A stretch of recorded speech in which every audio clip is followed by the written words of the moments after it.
आया और अपनी मंजिल की ओर बढ़ गया। वही ध्यान पकड़े दूसरा राहगीर अभी तक समझ नहीं पाया था कि दूसरा राहगीर उसे ठग कर चला गया है। खुशी बोली, मासी वह सत्तू वाला राहगीर बिल्कुल बुद्धू था क्या? वह धान को कूटकर कब चावल निकलेगा, कब पकाएगा तो कब खाएगा। मीरा बोली, बुद्धू तो नहीं था, पर बुद्धू ही कहलाएगा अगर कोई ऐसे किसी की बातों में आ जाएगा।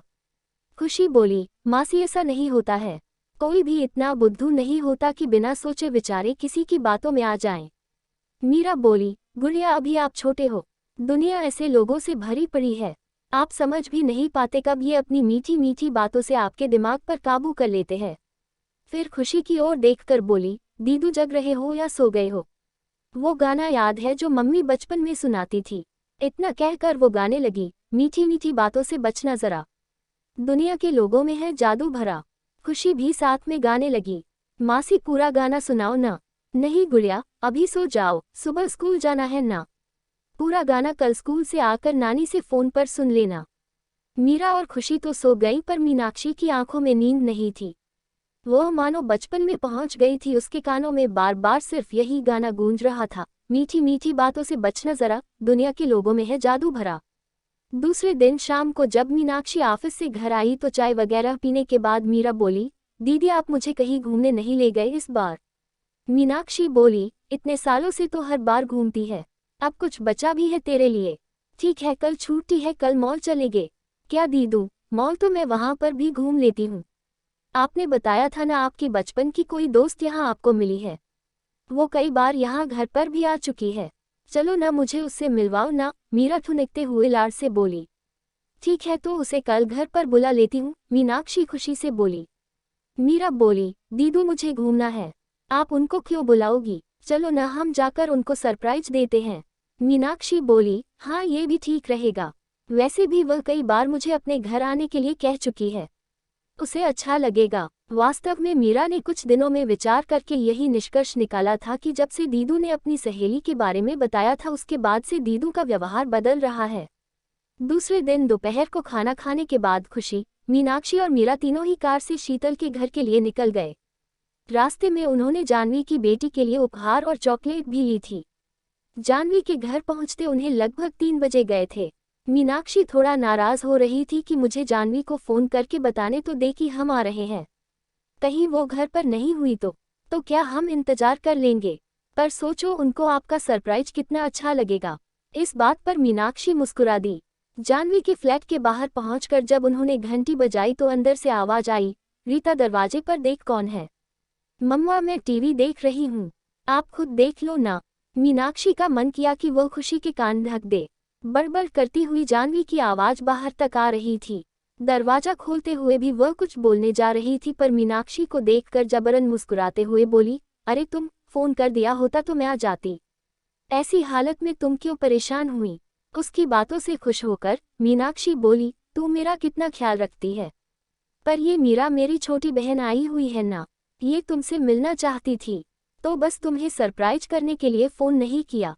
मीरा बोली, जानवी दी, डॉक्टर ने दीदी को घूमने फिरने को बोला है, वैसे क्या आप हमें अंदर नहीं बुलाएगी? जानवी अचकचा कर एक और हटते हुए बोली, आओ न, अंदर आओ न। फिर अपने अव्यवस्थित घर पर नजर डालते हुए बोली, क्या करूं, कामकाजी हूं न तो घर को समय ही नहीं दे पाती। रविवार का एक दिन मिलता है पति और बेटी के साथ बिताने के लिए, उनमें भी घर की साफ सफाई करो तो यह नाराज होते हैं कि तुम्हारे पास तो मेरे लिए समय ही नहीं है। पर मम्मा पापा तो सुबह गुस्सा में कह रहे थे कि ना जाने कैसी सुअर से पाला पड़ा है, मुझे इस गटर में नहीं रहना। चुप कर, पता नहीं क्या बेकार की टीवी की बातें सुनकर बोलती रहती है। चल आरती को हेलो बोल और अपने कमरे में जा, सुन खुशी को भी ले जा इसके साथ खेल। मीनाक्षी बोली, अरे तो कोई बात नहीं, हम तुझसे मिलने आए हैं तेरे घर से नहीं। तब खुशी ने आगे बढ़कर जानवी के पैर छू लिए। जानवी फिर नाक सिकोड़ती हुई बोली, हमारी रीता तो इंग्लिश मीडियम से पढ़ी है, उसे ये सब मैंने नहीं सिखाया। रीता से hello to aunty, Rita aunty को हेलो बोलो। पर रीता टस से मस ना हुई। आखिर मीनाक्षी बोली, हेलो रीता, मैं तुम्हारी मम्मा की दोस्त हूँ, ये देखो तुम्हारे लिए गिफ्ट उपहार लाई हूँ।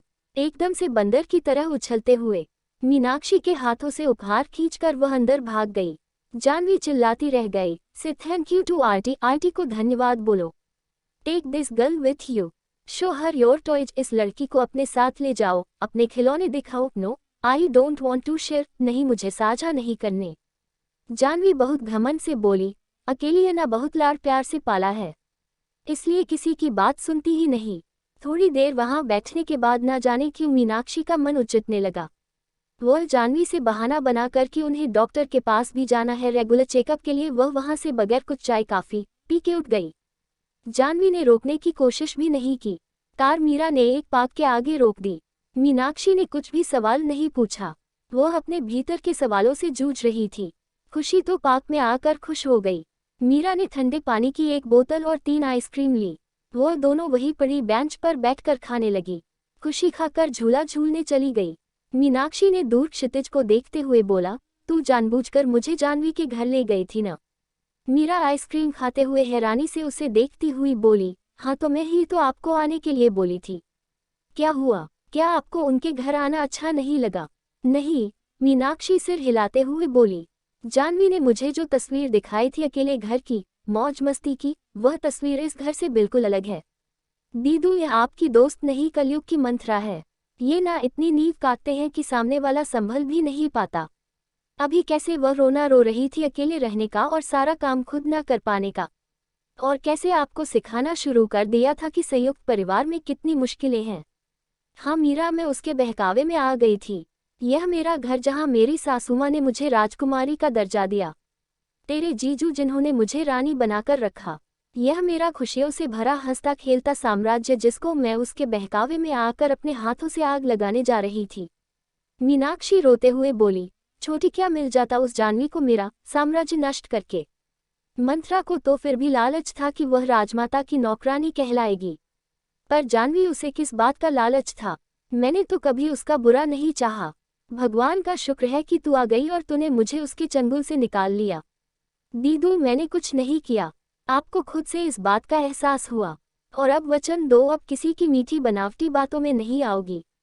थोड़ी देर बाद मीनाक्षी अपनी सासुमाँ के गले से लगकर रो रही थी। उसने सारी बातें अपनी सासुमाँ को बता दी थी। मीनाक्षी ने अजय से भी अपने व्यवहार के लिए क्षमा मांगी। वह रोते हुए उन दोनों से बोली, अब आप दोनों मुझसे उतना प्यार नहीं करोगे ना? सासुमाँ उसे गले लगाते हुए बोली, तू हमेशा मेरी बेटी थी और रहेगी। अजय बोला, और मैं? तुम दोनों मेरे कलेजे का टुकड़ा हो। और मैं? दादी, तुम तीनों मेरे कलेजे का टुकड़ा हो। और मैं? मीरा ने पूछा। तू तो परी है जिसने एक दुष्ट चुड़ैल के हाथों से मेरी खुशियों का साम्राज्य उजड़ने से बचा लिया। आपके आसपास भी यह मंथराएं होंगी। आप भी अपने खुशियों के साम्राज्य की पहरेदारी ध्यान से करना और गुनगुनाते रहिएगा, मीठी मीठी बातों से बचना जरा। ऐसी ही और कहानियों को सुनने के लिए चैनल को सब्सक्राइब करें और वीडियो को लाइक करना ना भूलें। धन्यवाद।